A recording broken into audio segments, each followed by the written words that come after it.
Thanks, Kerry. Occupying Mr. Crowley's seat right now is my dear friend Zach Pacleb. Pretty sure you have a PhD in analyzing ASU volleyball at this point. Is that correct? Yeah, that's pretty much. All right. To begin, I want to get this out there. I don't know if it's a problem I'm having. You have a lot of problems. All right, don't even. Deja vu. The last 2 seasons, ASU volleyball starts off really well before conference play. We think they've got a lot of promise, and then the train, that is the Pac-12, comes along and knocks them right off the track. Is that something we can expect to happen again this year? I don't think so. I mean, last season they were a little ill-prepared, got a little ahead of themselves, didn't win a match in October when Pac-12 play started. This season, I think this is the best equipped team Jason Watson has had in Tempe while he's been the coach here, and that's because their offense is so much more well-balanced. It's not just the Macy Gardner show.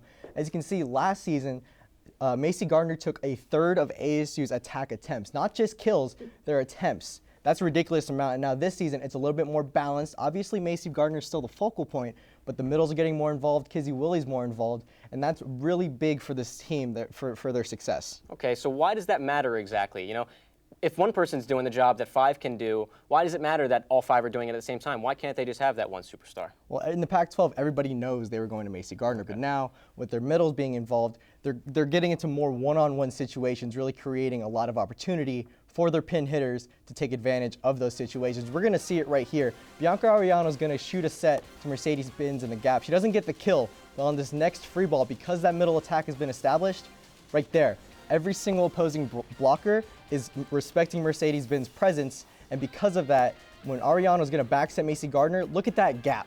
You see that? That's a huge gap. Gardner's going to take advantage of that every time, and she did. Once again, Mercedes Benz just being available and being a presence freezes the opposing team's middle blocker and gives another one-on-one situation to the pin hitter. And that's why ASU is so much more, that's why the balance is so important. It creates those opportunities for the pin hitters. Look at that. You got 2 examples, Zach. You're always on top of things. All right. So for our last point, so I'm going to keep playing devil's advocate here.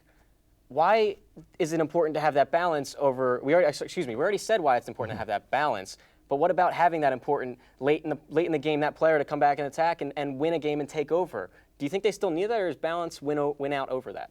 Well, Gardner is still going to be their dominant hitter, but Bianca Arellano, the setter, has been really important in the fact that she's spreading the offense out and allowing Macy Gardner to be more successful because she's running the middles. She's finding her middles in transition. I mean, you see it right there. Her sets are not just attempts, but they're turning for assists at a more efficient rate. Half the time she sets the ball, ASU scores a point, and that's because she's finding the middles in transition. The middles are audibly calling what routes they're taking, and the patterns that they're doing are a lot of things you didn't see last season. They're running back ones, they're running slides, they're running gap sets, all in transition in hectic moments, and that's why ASU is so well balanced. That's why it's so effective each time they take the court. Yeah, the one number that sold me there, that 37 to 54. Yeah, it's a that's big difference. It's a staggering difference. Exactly. It's tough for other teams to match up against. Exactly. Man, talk about balance. There's not a more balanced analyst I think we have than this guy, Zach Pacleb, right here.